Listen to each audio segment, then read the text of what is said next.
This is the most important part of your hypnosis sessions with your clients.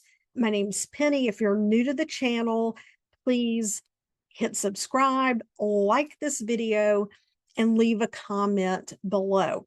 I've done thousands of hours of one-on-one sessions, and 99% of those one-on-one sessions that involved directed hypnosis required a level of somnambulism for the type of work that we were doing. Now, if you're new to hypnosis and you don't know what somnambulism is a depth of hypnosis that allows us to bypass the critical factor in the subconscious sufficiently enough that we can have memory retrieval and shift perspective, therefore belief around the memory. Now, we want the depth that we want because we want the client to be able to hallucinate or relive the actual event, not to recall it in their memory. Because if we recall it from memory, we are going to attach the conscious analytical meaning that we have put onto an event, and you won't be able to uncover the actual true thoughts and meaning that were placed on that event in the moment. If you want to do deep root cause work, then somnambulism is required. For achieving somnambulism, the important work comes before the hypnosis ever starts. And that important work is the hypnosis pre-talk. The hypnosis pre-talk is all about eliminating those misperceptions and the myths around hypnosis that people carry. And a lot of people carry misperceptions and false beliefs around hypnosis that they aren't even aware of, because they would have observed something in the moment, and in an instant they could have thought, oh my, that's scary, I don't think I would ever do hypnosis. But then later they may decide they want hypnosis for something, and you go through the routine pre-talk and there's still some hesitancy there. When you do the assessment to see if they're ready to go into hypnosis, there's hesitation. And then you can say, well, I talked about all of these things, but I feel like I'm forgetting something. Like, can you think of, is there anything you would want to know, or any questions you have that I may not have thought to answer? And I'll come back to that in just a moment. How I phrase that is very important. And a lot of times I'll say, well, when I was in high school, there was a stage hypnotist, and blank happened to one of my friends. And that just really kind of freaked me out. So then you can take whatever it is they're sharing about that moment and correct any misperception around that event to help them feel comfortable about going into hypnosis. Because at the end of a stage hypnosis show, the stage hypnotist will give a post-hypnotic suggestion for amnesia. It's pretty generally accepted that most post-hypnotic suggestions for amnesia only last about 48 hours, if at all. It's more about giving the person who is on stage doing wild, crazy, goofy ass shit, excuse my French, an out to say, oh, I don't remember doing that, right? Because we hear suggestions. A huge part of guiding a client or facilitating a state of hypnosis is compliance. They have to feel safe and comfortable following your instructions. If they don't feel safe and comfortable following your instructions, there is no game. There is no game whatsoever. So the hypnosis pre-talk is very important. And typically in my pre-talk, I go through with clients about the role of the conscious mind, the role of the subconscious, and the role of the unconscious. And definitely, I make those distinctions between the subconscious and the unconscious. And I truly talk about the unconscious being the automatic mind in terms of heart rate, blood pressure, whether or not we sweat, we perspire, those types of things automatically. And when we have classically conditioned habits, think about someone hearing a loud noise and they just get this full on body response as a part of the noise, right? That can be classically conditioned stimulus response. But then you have reactive habits that are a result of the subconscious processing information in our environment and the meaning we put on things. Those are reactive habits. Even though the feelings, or excuse me, even though the emotions that get subconsciously assigned in that moment can cause the same physical feelings and response as the unconscious habit or unconscious association, like the loud noise, it's still a startle response in the body. Your heart rate goes up, you shake, you might sweat a little, pupils dilate, all those kinds of things. But when it's coming from the subconscious, it's the result of an emotion being assigned to information. And then that same part of the nervous system receiving signaling to activate fight or flight.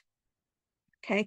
So I'm always very intentional about laying out those separations of the mind. Now, in other schools of hypnosis thought, you hear people use the subconscious and the unconscious interchangeably. There's no right or wrong. It depends on the model that you are using to teach and to understand your hypnotic process and what it is that you're doing, as long as the terminology that you're using actually helps you to facilitate your process and how you are helping clients.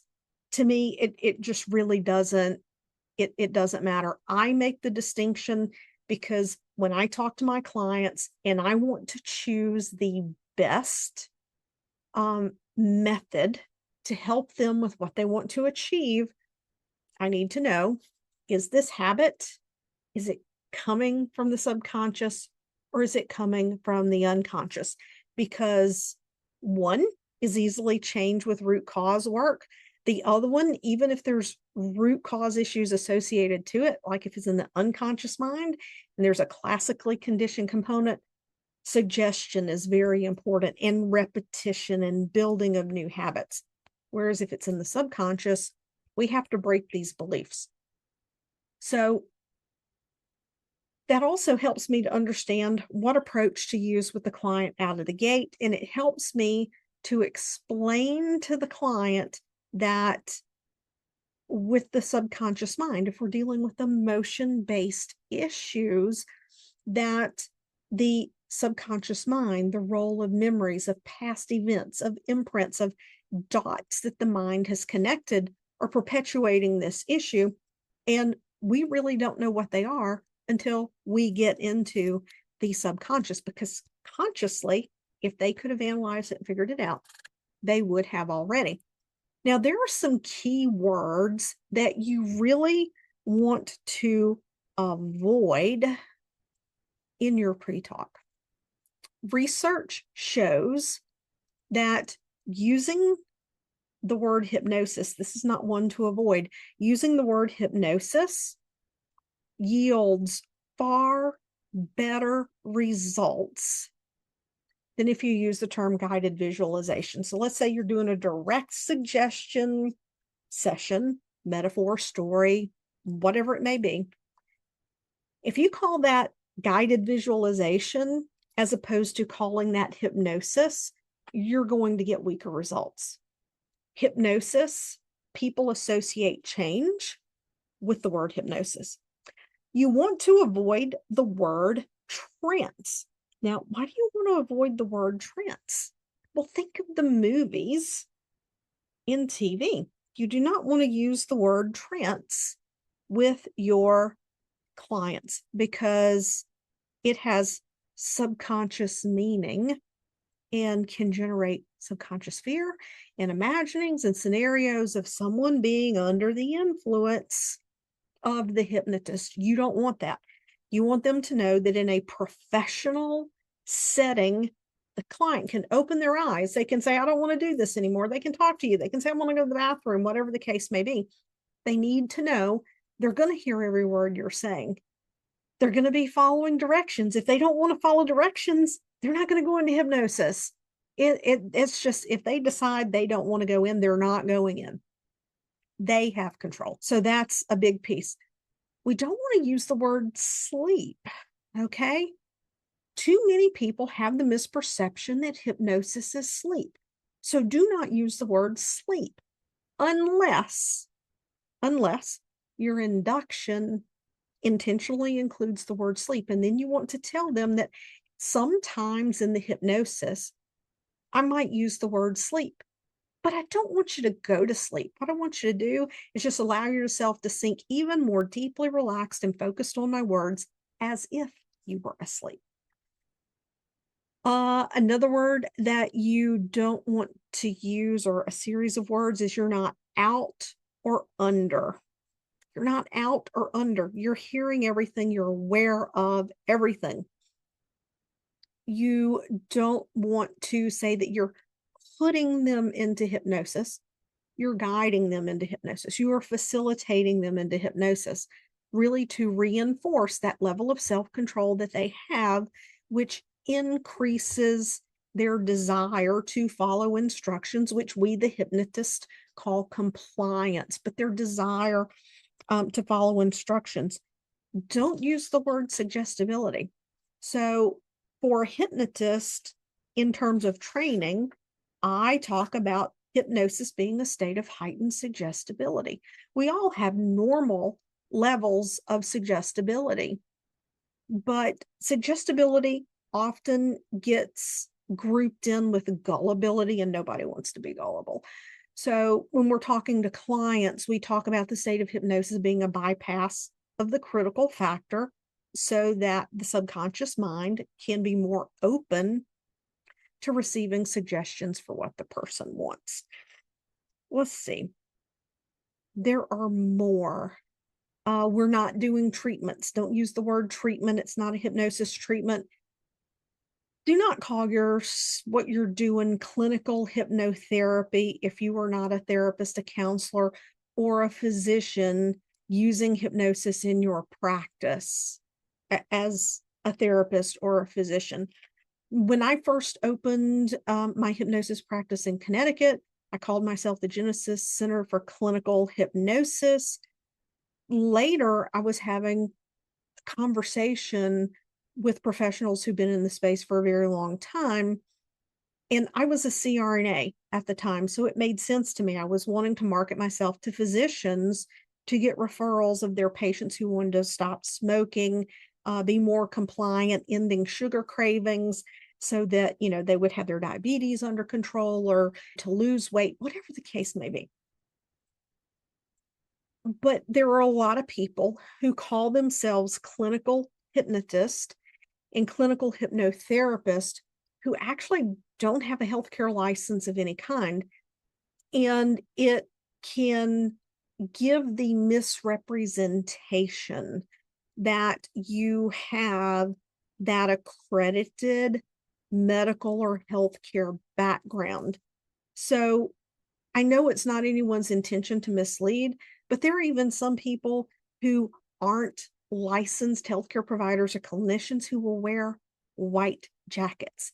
And I find it interesting because many of them don't know what those white jackets actually mean. Those white jackets have a meaning in healthcare, and they're actually wearing white jackets that convey the message that they're new,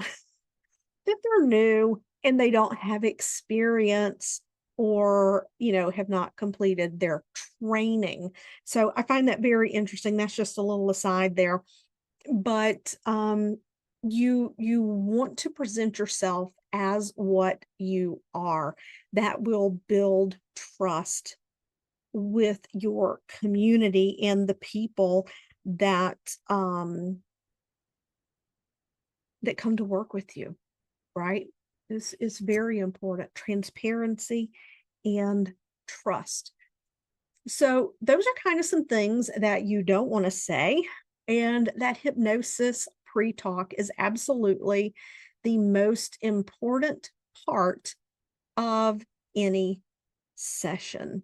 Now, there is one time where I don't give a hypnosis pre-talk, and that is if I'm working with a client that we're doing purely conversational hypnosis. And I still do a little bit of a pre-talk, but it's not the formal pre-talk that I'm going to do when I'm doing directed work. Because when you're doing directed hypnosis work, there comes a moment where you're basically saying to the client, okay, we're going to get started now.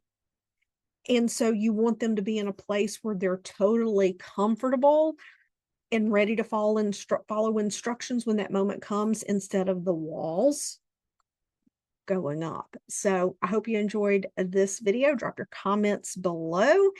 And if you want to dive deeper into what it means to guide a client into somnambulism, I have a mini training called Learn to Hypnotize Anyone. It's $27.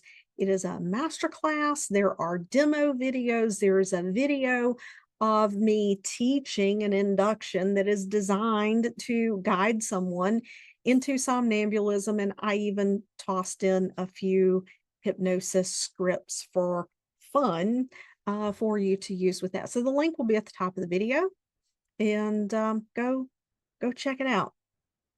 Tell me how you like it.